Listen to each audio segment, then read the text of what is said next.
को पाएंगे,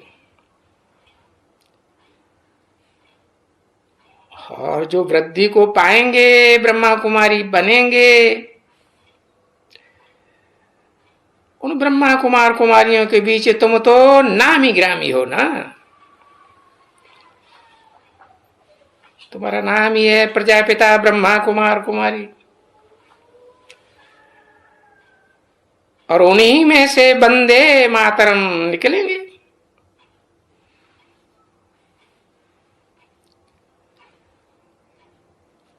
उन दुनिया वालों को तो ये सब कुछ भी पता नहीं है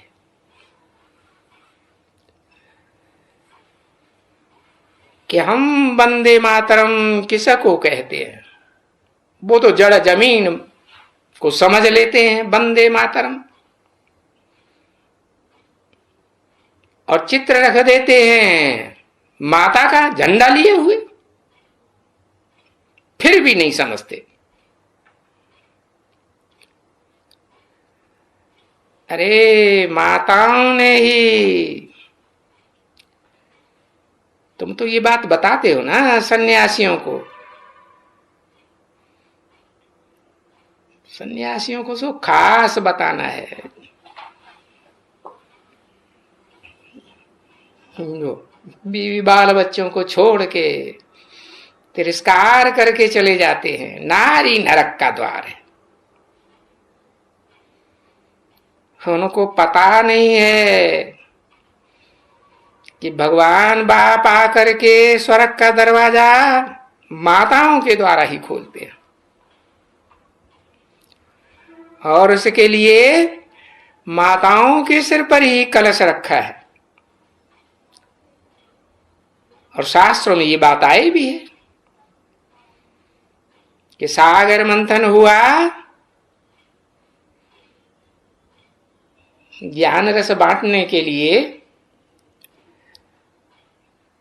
कलश किसके हाथ में आया? दिखाते हैं बाएं हाथ में कलश आया, दाएं हाथ ने बांटा। अब वो तो हाथ या भुजा का अर्थ भी नहीं जानते, है ना। ये जो शादियां करते हैं ना, तो कलश नहीं रखते हैं ऊपर में जिसमें ज्योति जलती रहती है।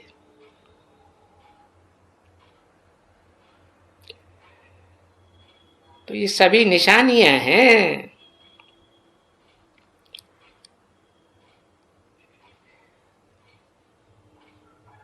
जो फिर कुछ कोई समझते ही नहीं है।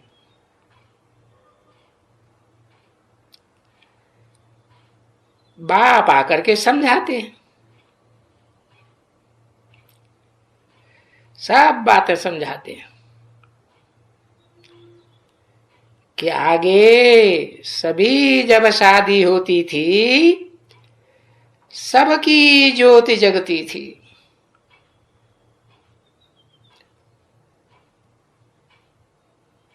मटके में दीपक जलाते थे, तो वो है निशानी।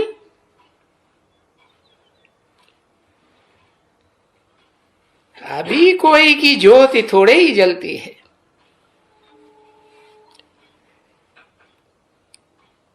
जब तक प्रवृत्ति मार्ग के पक्के न बने,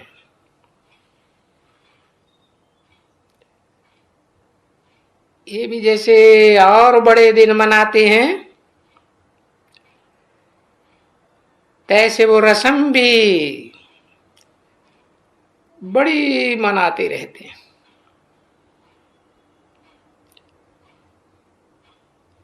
क्या आगे के जमाने में सबकी ज्योति जलती थी।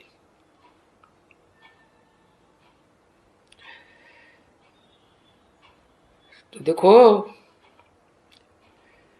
सच्ची सच्ची दीपावली भी यहां भारत में थी ना। सबकी आत्मा रूपी ज्योति जगी हुई थी, सबकी ज्योति जगती थी। तो सभी जब भारत में कहेंगे कि सतयुग था,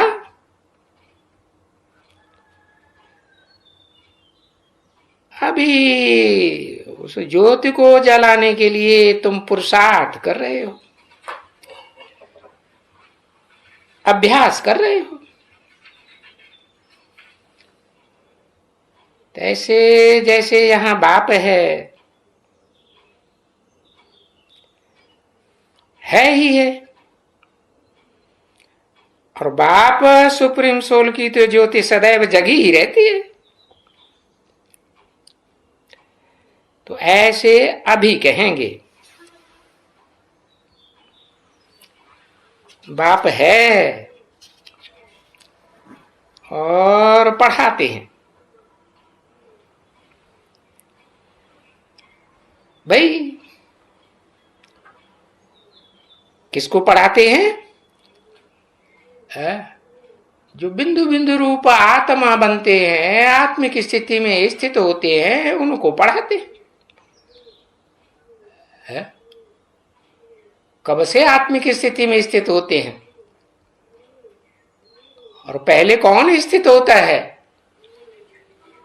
कहेंगे मनुष्य सृष्टि का बाप पहले आत्मिक स्थिति में स्थित होता है,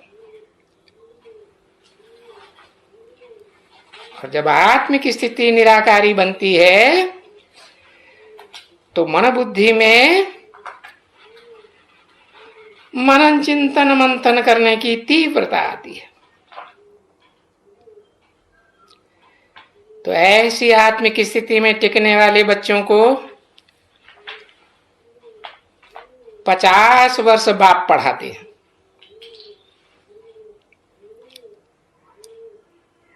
कब से कब तक कहेंगे?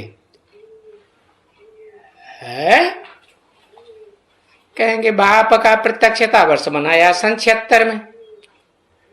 1976 में 50 वर्ष जोड़े तो 2027 आते।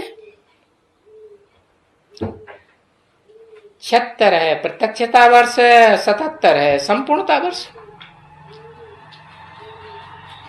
एक वर्ष रुंग का जोड़ देते हैं तो कहेंगे 50 वर्ष बाप पढ़ाते हैं। कहो सुकुरीम बाप पढ़ाते हैं,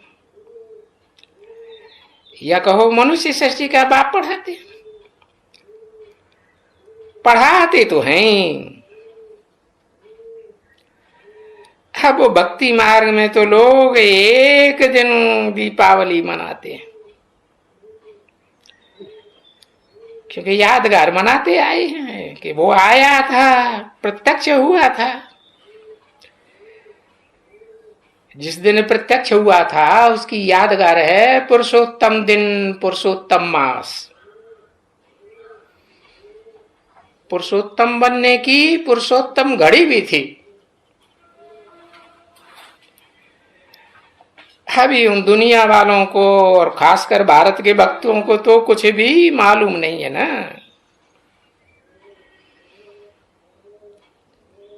कि वो आया था जरूर। कौन? शिव सुप्रीम सोल, निराकार सदा शिव ज्योति,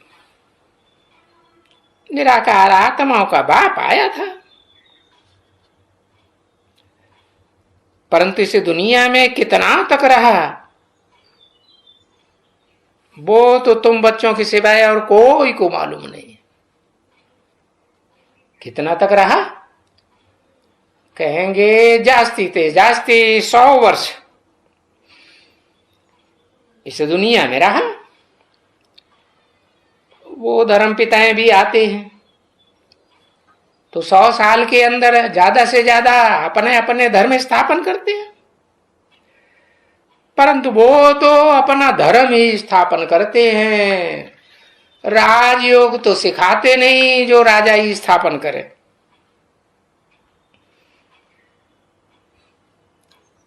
उनके राज्य में तो सब अधीन बनते हैं। वो धर्म की स्थापना ही ऐसे करते हैं।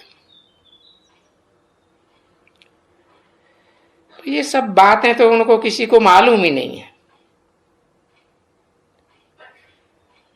ऐसे किसको मालूम होगा कि शिव आया था कभी इस दुनिया में, कब आया था, कैसे आया था, और किसके रथ में आया था। बस चित्र बनाए देते हैं, अर्जुन के रथ में आया था गीता ज्ञान सुनाने के लिए। अच्छा, आया था तो कितने दिन यहां रहा, बस इतना जानते हैं कि आया जरूर था अर्जुन के रथ में। अब आया था तो इतनी सर्विस करके भी गया, तो फिर उनकी जयंती मनाते रहते हैं। अब ये तो जानते नहीं कि जयंती तो साकार की मनाई जाती है, निराकार आत्मा की जयंती कैसे मनावेंगे जब तक साकार शरीर के द्वारा संसार में प्रत्यक्ष न हो। तो जो मनाते हैं उसको दुनिया वाले तो शिव जयंती नहीं कहते हैं, वो तो तुम बच्चे कहते हो, लेकिन कहते हो फिर भी जानते नहीं है कि कब की यादगार है जयंती। बाप और बच्चे की इकट्ठी जयंती है। कौन सा बाप और कौन सी जयंती, कौन सा बच्चा, वो भी तुम बच्चों को पता है, और तो कोई को पता ही नहीं है।